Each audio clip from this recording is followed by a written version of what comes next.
The PHP type system is modernizing with every version.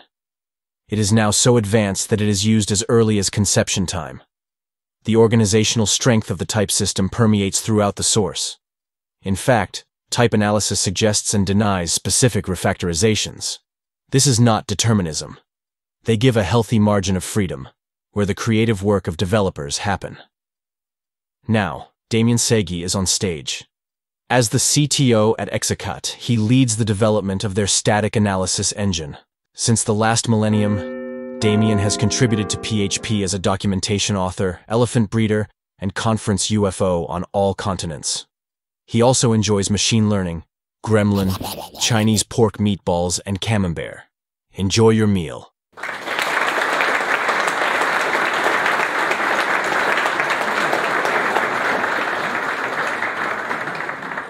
The fun part is in my bio, there's actually Chinese characters. I don't know who did that, but they managed to actually translate it, understand what it means, and then put it back. So that's good job, good job. First time ever I see that.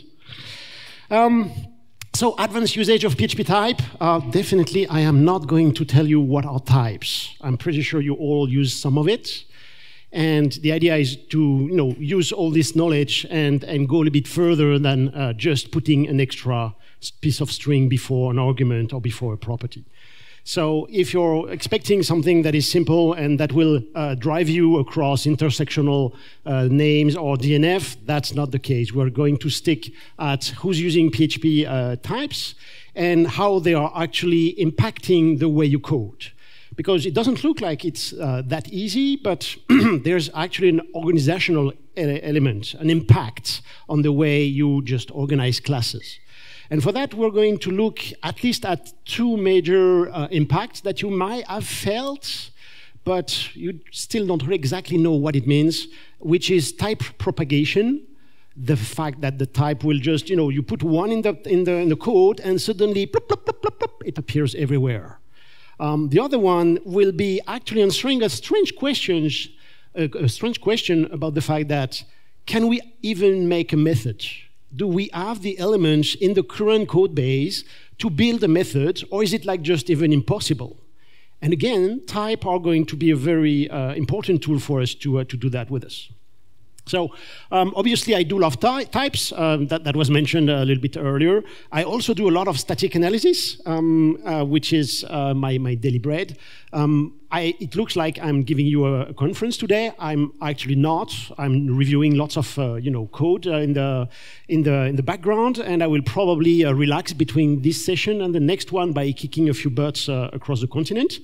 But in the end, that's where the experience that's coming for this presentation is from. As you can all see, I do have a very old elephant. Who was there for this old buddy of us? No one? Yes, at least. I was not. It was not a mirage, but that's like 8-year-old elephant. So let's start with a little bit of a run of a question. What are you using type for? What is, beside coding it, right? What is the usage? Why do you put types in your code? And can I have a few suggestions?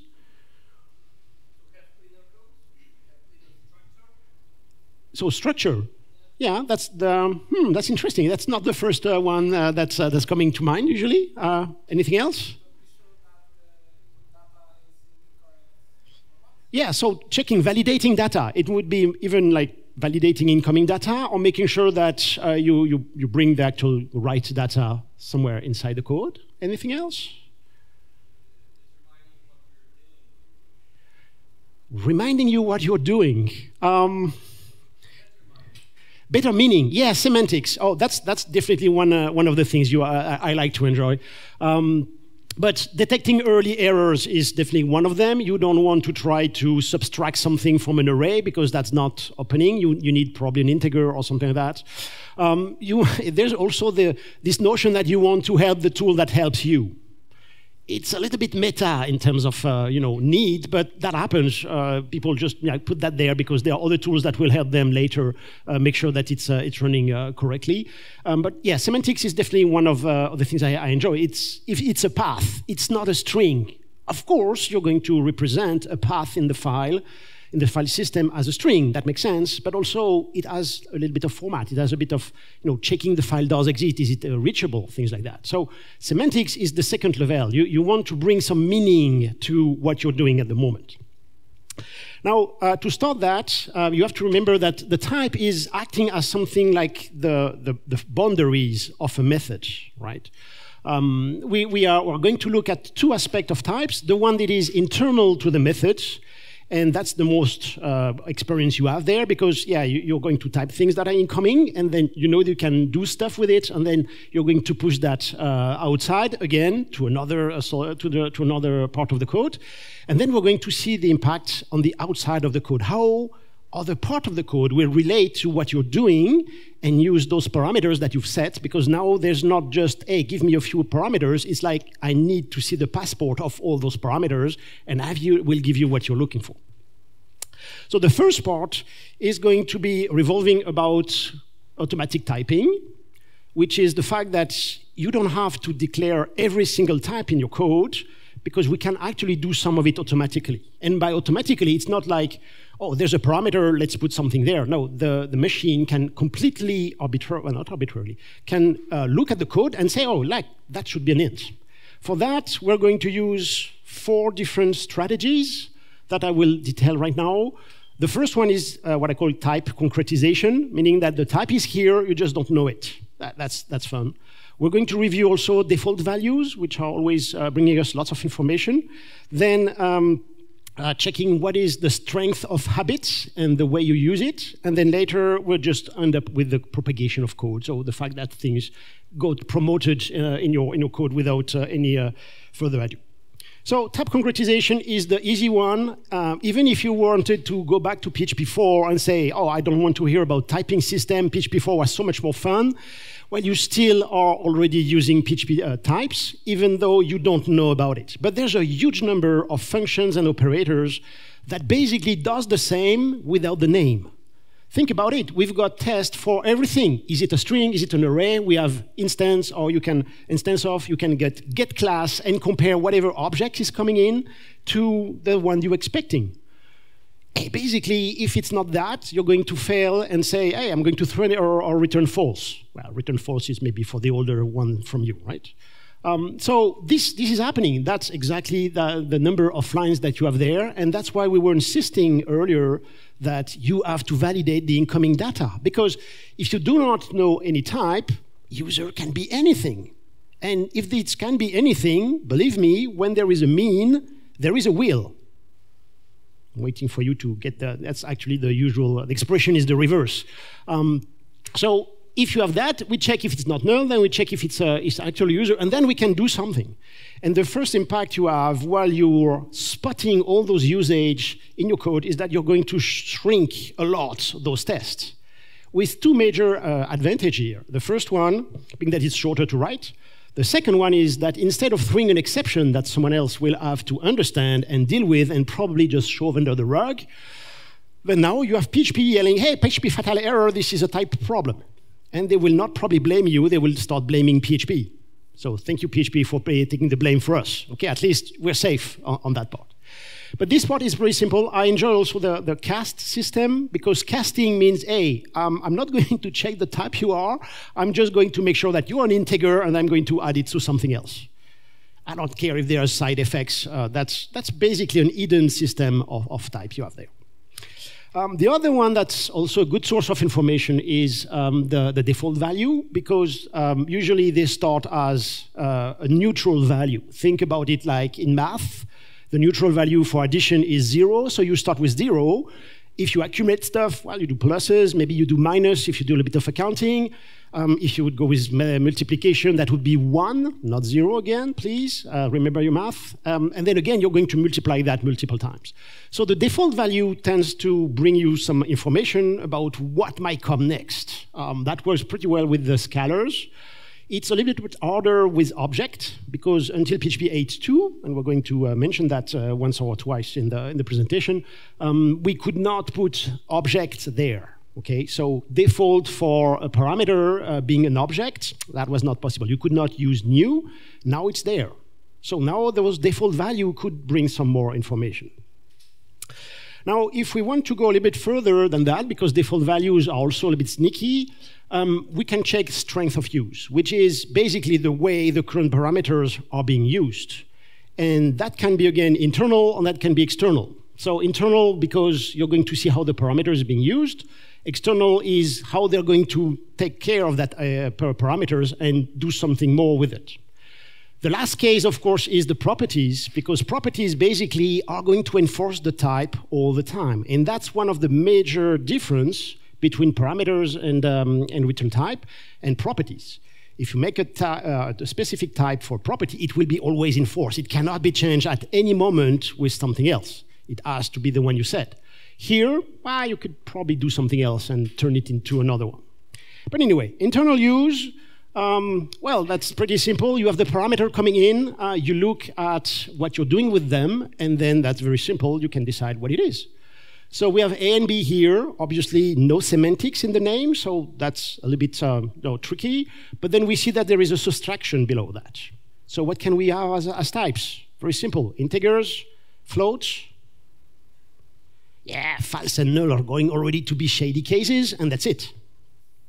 But then we go to the next one, and it's about the same, right? We have plus, so now we're going to have integers, and then floats, and then arrays, because if both of them are arrays, that works, and then objects.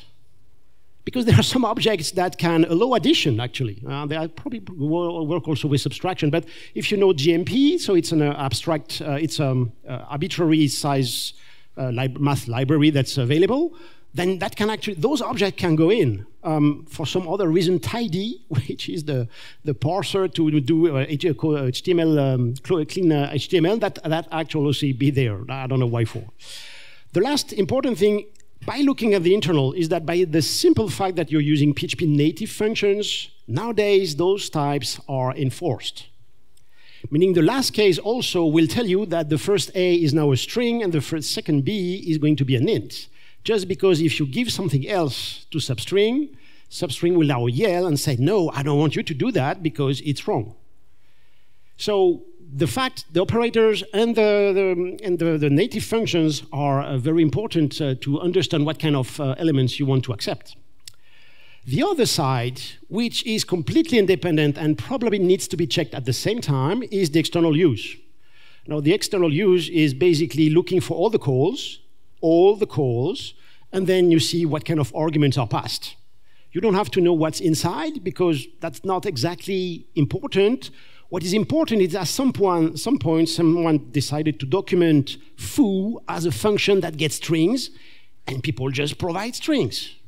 And people being everyone outside. That could be yourself, if you're defining code for yourself. And believe me, that does happen. Like derive, you started with an idea with foo, but it's changed its goal. And then you just have to check those. Here I'm using functions. I'm pretty sure you understand that methods would work exactly the same way, right? Just more compact on the slide, but just keep it general. So what would be a good suggestion here? Obviously string, right? Unless maybe we get something wrong.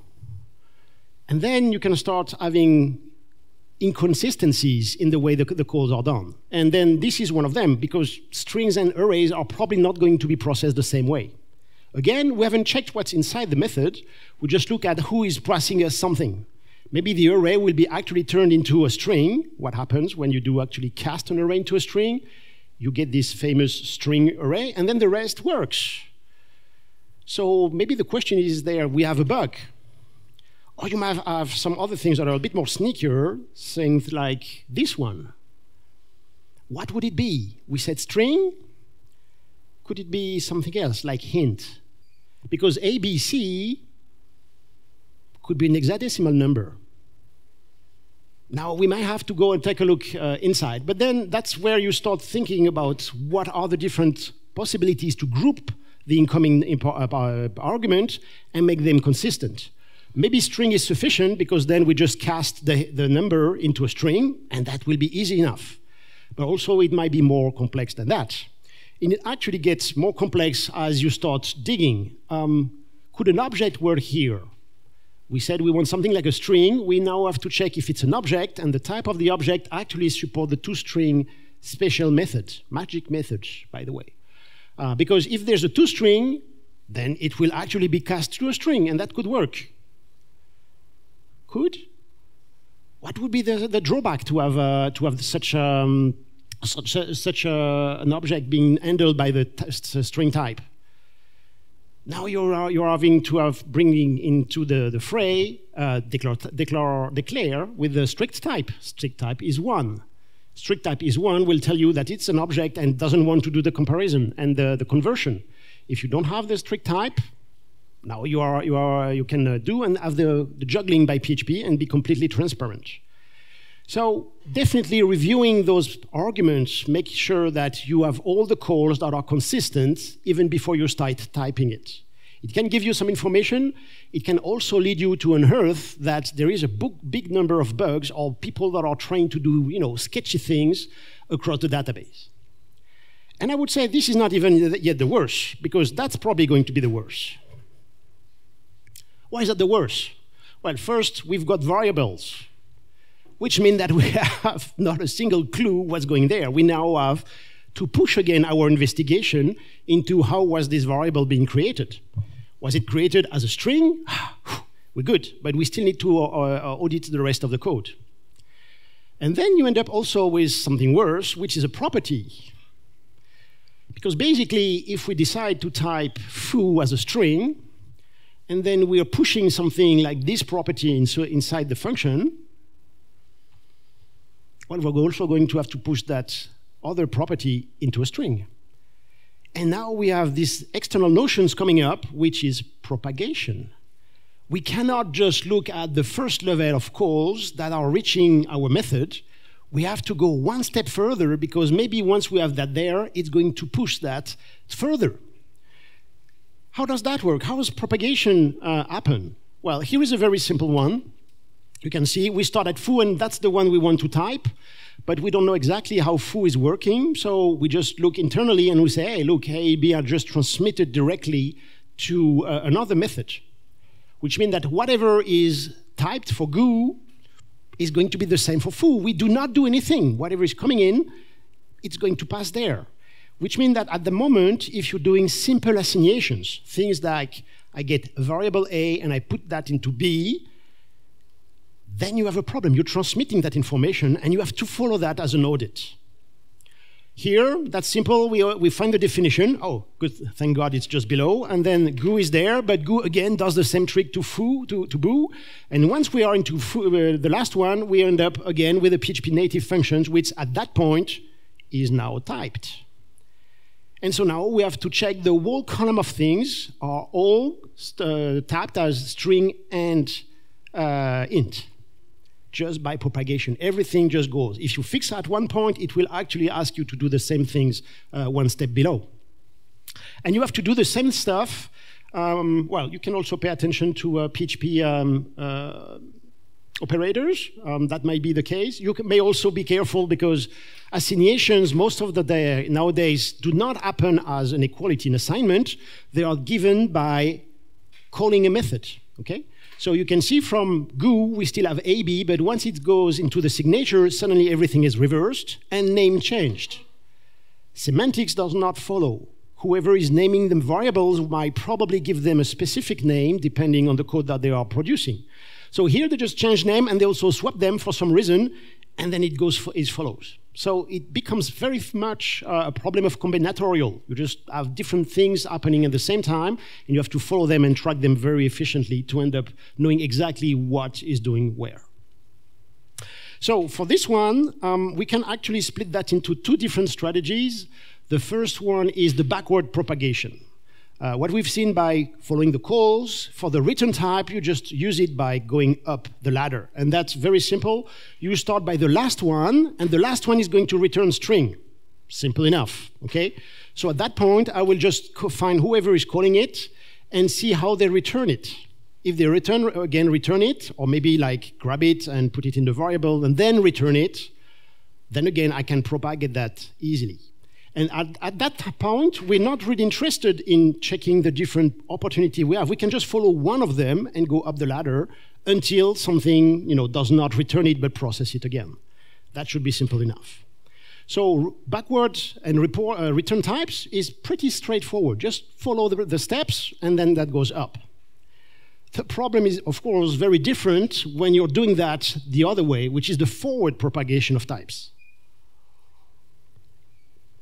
Forward propagation of types means, well, it looks initially a little bit like return type, because you start with an argument, give it to someone else, and then what you have already is basically what will be available to the next stage. Except, of course, no one is going to tell you that there are others that are calling the same thing. So it's a little bit, like we mentioned earlier, the strength of usage. It's the fact that other people are using and calling the same argument or the same function the same way. The same problem does not happen on the way up, but on the way down, you have to pay attention that at every level, every functions are using the same consistent argument before you can actually do the type. And that's going to be a little more difficult to follow. And then, of course, you run into something that are the intappable situations in PHP. So we were, discussing about how we want to do that on, function level. It's pretty simple. There's like two spots, parameters and the return type. But there's a lot of other PHP features that are not typable at all. Can you give me a few names? I will take time to drink also if you want to think. Hopefully I'm not making you sleep, right? What are the situations? Things where you want to put a type and you can't. No, DBO will be an object. I can type that, I guess. No, we were talking like PHP syntax. We don't have to go that far. Database, that's... Sorry?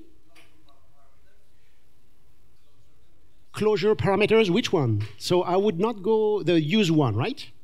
Yes, definitely. So you do a closure. Closure, you have a set of parameters, which is like a method or function. You can give type. And then you put use so that PHP knows that it has to grab some variables from the local environment. And that local environment doesn't tell you that what you have. I mean, it would be very weird to say, hey, look, I start one method, I create a variable, I put something in it, and then I create the closure, that is using the variable, and now I type it. It's a bit late, right? At least PHP doesn't do anything with that at the moment. Anything else?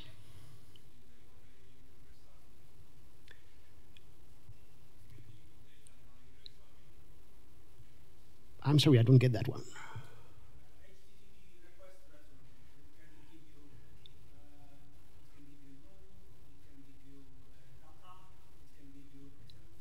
Yeah.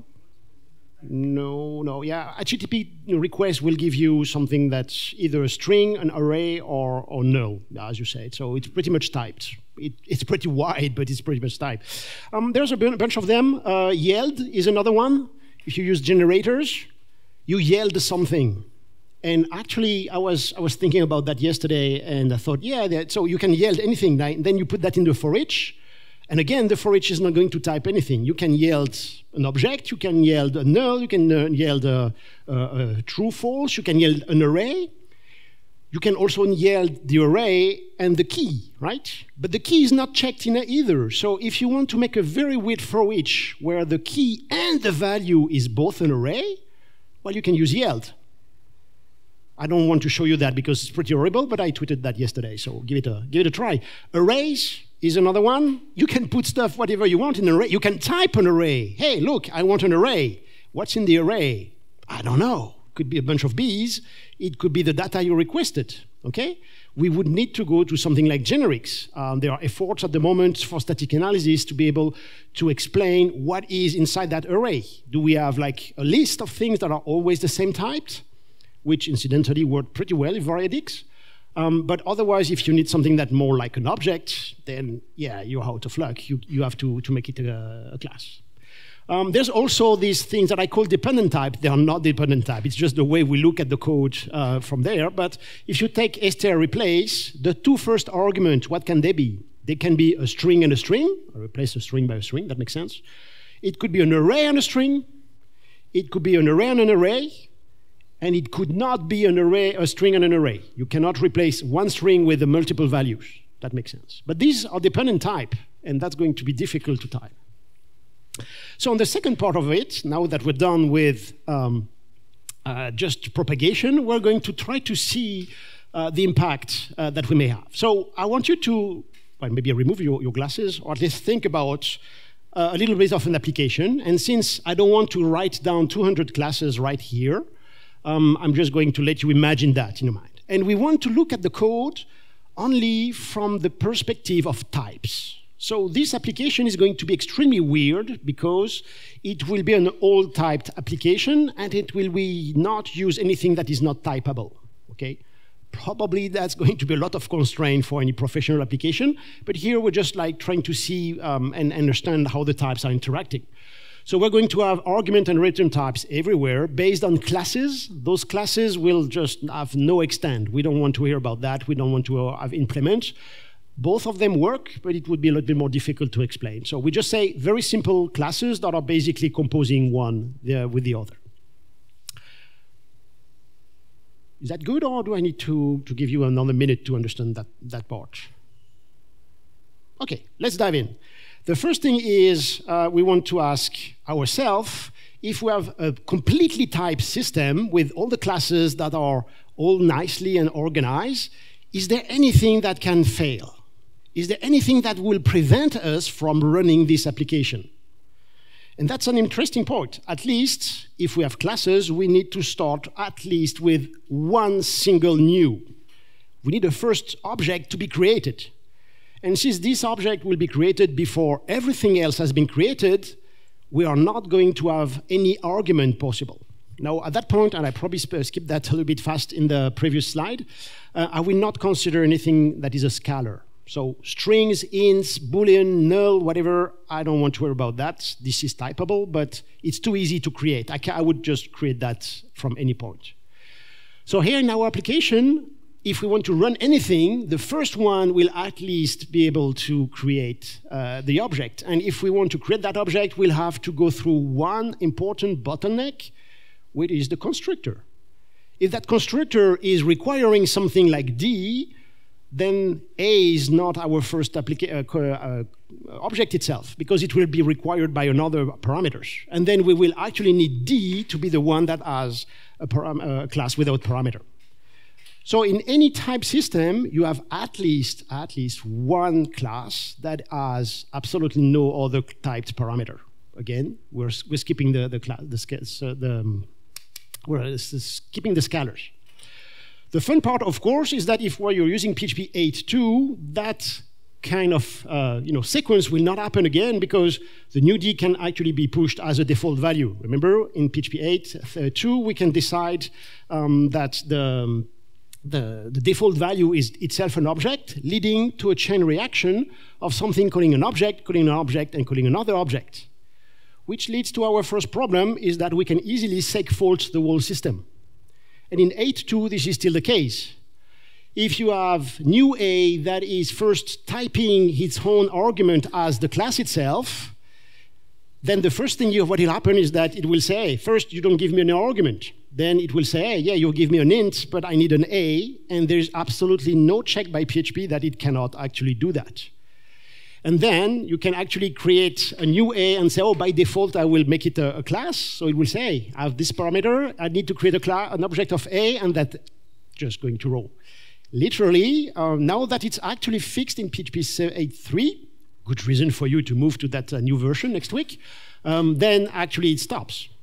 It's also working as usual when you do that one level, and then you actually just spread that to two classes. Again, that's an excellent segment. But that means that we have this first base element. And now we can start using that. So the first call is necessary if we run our strange application, if we have at least a class that can be built from nothing, and then from there we can start bootstrapping all the others. It looks like basically the first one would be the config, for example. If you want to have more interesting elements than calling it a D, it's the config. The config will give you to the database connection, and then you can spread the database connection everywhere. And then the cache, again, build on something that is configured, and then you can spread that again to the rest of the application. But that's the first one. How is that going to change? So how does that have an impact on the rest of our application? We just have that dependency being built, and now looking at classes based on their constructor, we can have, no, that's not possible. They're sending me abuses or whatever. So we can start looking at the classes and see at the way they are built on the previous one. Since the constructor is a bottleneck, every time you add some new types inside the constructor means that there is some dependencies. So if we want to create C5, it's easy. You just have two objects, right? C6 and C1. And then C1 will be actually the jungle, right? You know that gorilla metaphor, okay? You want to eat a banana, well, you don't have, so what do? You go to the regimen of banana, and you want to pluck one, but then there's a gorilla.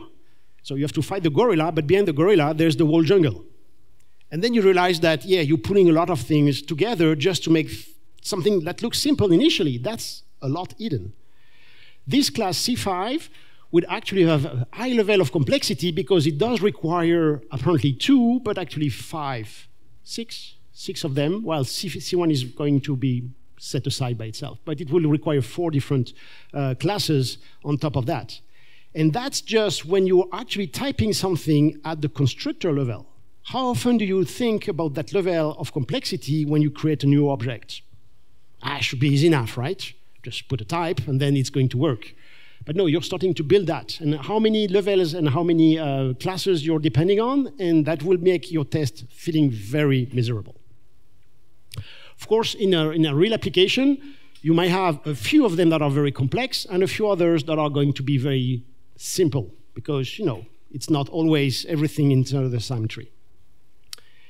Now that we're done with the first call, because we're still looking at this application with the first call, we need to do a second call, and we're going to do something with the method. How much does that change if we want to try to call a method compared to just creating the object? Should be a lot easier, right? We started thinking that all our classes were independent. They're not.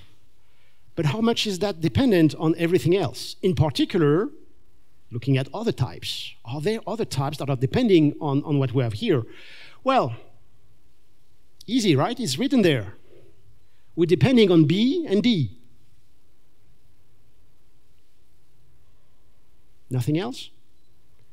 Well, obviously it's a method. The method is probably not inside a void. So, sorry, we have the constructor, so we have already a dependency on B.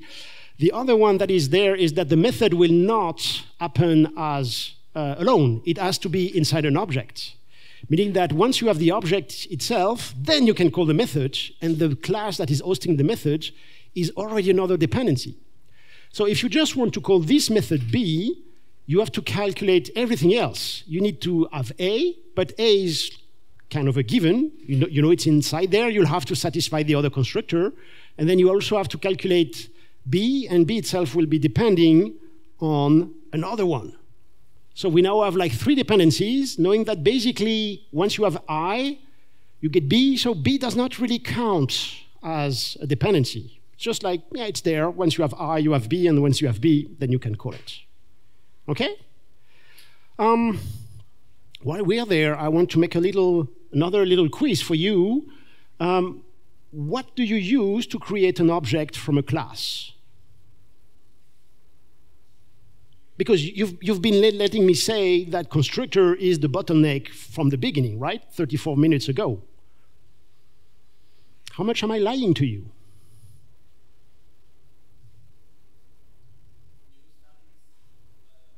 New statics? Nah, it's like named constructor, right? That is like you create a name, you make the constructor private so no one can call it, but you need to call the static. It's still a new, right? There's at least 2 other options. There's clone, but clone needs already a previous object. So this one is half the answer. Whoever would have said that would be half the point for this one. But you've got wake up and then serialize. Those 2 functions allow you to feed PHP with a bunch of string. Again, something that we're not considering here because it's scalar. We can just create that as we want, like tailor it until it works. And then, boom, you get an object.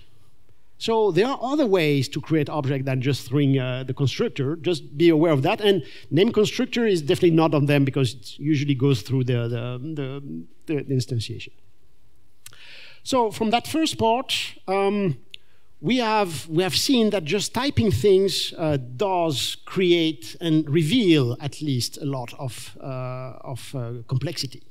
We've seen that you can actually start with something that's simple, but now we have dependencies that are binding easily inside the application, and that's the kind of things you want to break. In particular, when later you want to do tests, for example, you have to understand that the last one that's at the top of this heap of classes will be the one that will be the hardest to build. So probably you might have to use at least interfaces, because interfaces will break the trees we've built there. They will say, oh, look, you need a B, but there are different options. And one of these options might actually be built on top of something that is simple as strings, and the other ones will be also a long list of dependencies. And that way you are able to basically break the different levels of complexity and make sure that you can insert yourself exactly where you want into that long list of dependencies. And so that actually leads to another question. How do you operate on types? Remember, since the beginning of the presentation, we were only talking about types. If I get two classes together, how do they operate? How do they work one with the other? Can I do something like that? No, that's not the one I want. That's this one. Why do I have the other one? I don't know.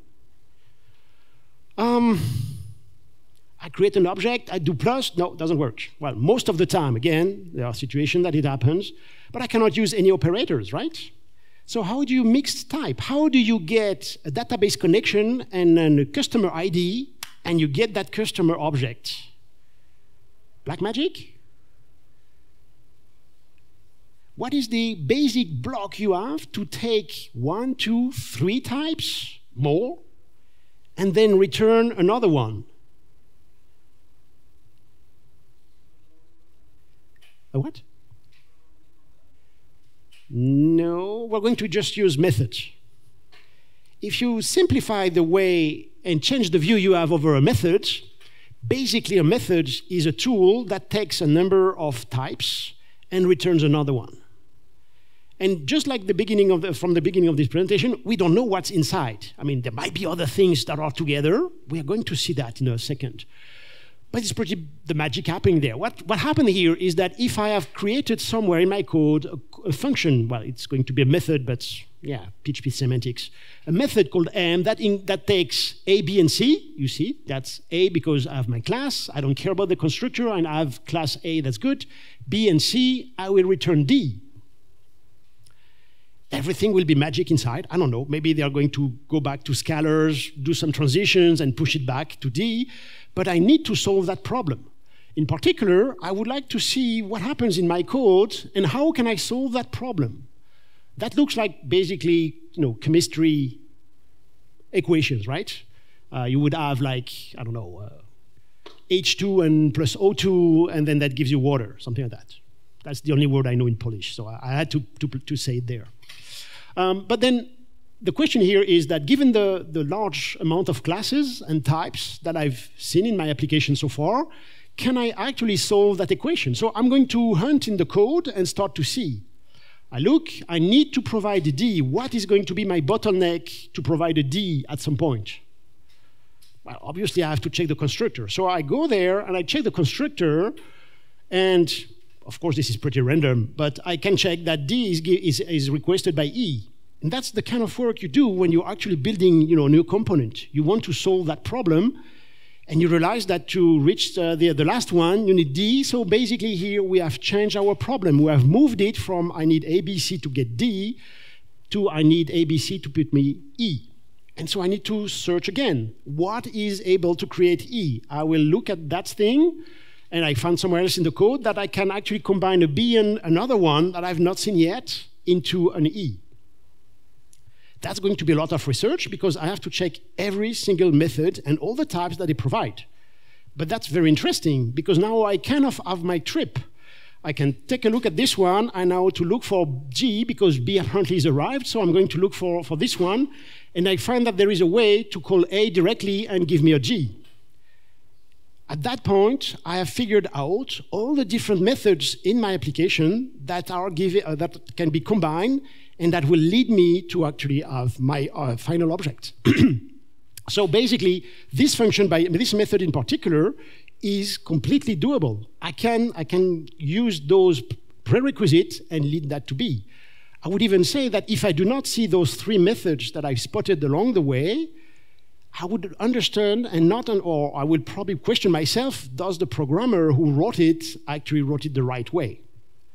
That's actually an interesting question by itself. The first thing you can also spot here is that C is useless. I know you. Waving numbers from the beginning.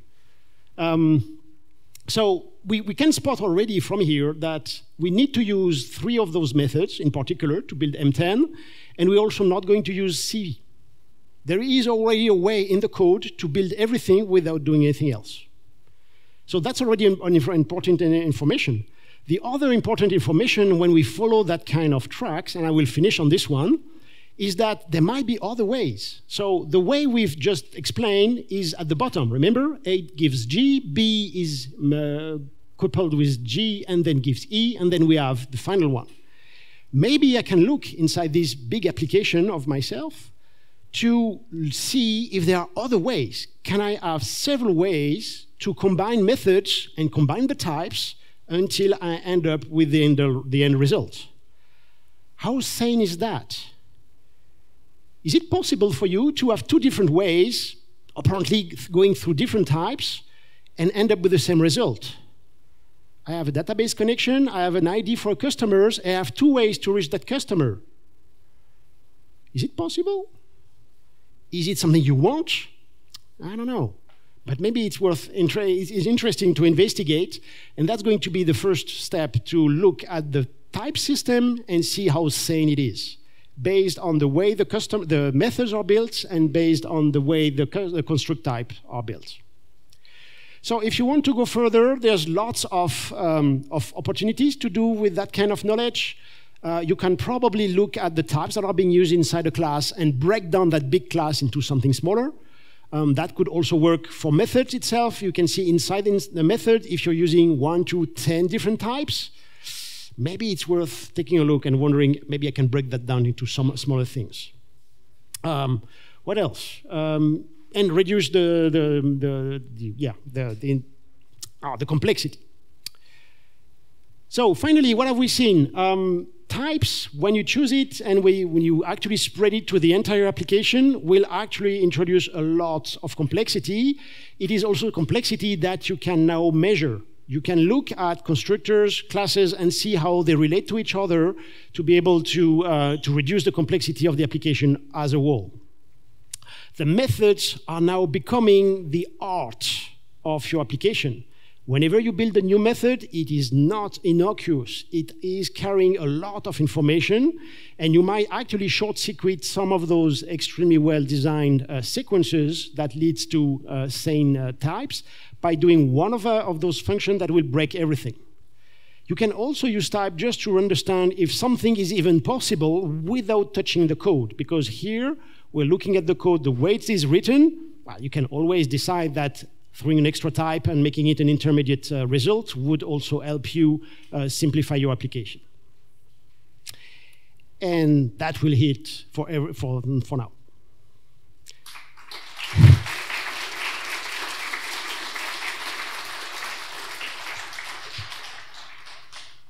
I need to throw that to someone, so at least I need a question. Who wants it? Yes! That was fun. Hello. Hello.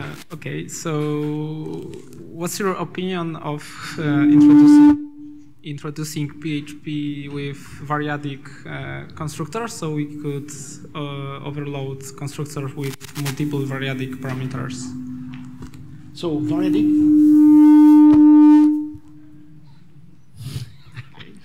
Okay, hopefully that's going to go away. So I do enjoy variadic when you type them. You know, when you want to actually check and type a long list of arguments with variadict is very useful, but I don't think this is what you're asking, right? Yeah, I'm more like overloading of constructor. It's, for example, like in C or Java, other. Okay, I don't have experience on that, so I haven't thought about that. I'm sorry. Maybe we can talk about that afterwards, so we can give a more detailed example. Okay, sure. Who else wants it? No, good. Well, enjoy the rest of the conference. Oh, yeah, it's coming there. Do you have any proposition about the tools to inspect that connections? So I do some extraction with Exacat. So as I said, the tool that I'm working on at the moment. At the moment is probably the only tool that would extract that kind of hierarchical. I would say if you have an AST on your side, it's pretty easy to just look at the types and see how the classes, just based on the constructor, are relating to each other. Okay, but yeah, there's nothing that is currently formalized more than that. Thanks. I will be there. I will also talking in an hour, so please don't ask too many questions in the next hour. I want to relax a bit before the next presentation. But I'll be there today and tomorrow, so feel free. You can come and ask about LFPens also. I will talk a lot about them also. But enjoy the rest of the conference and see you there.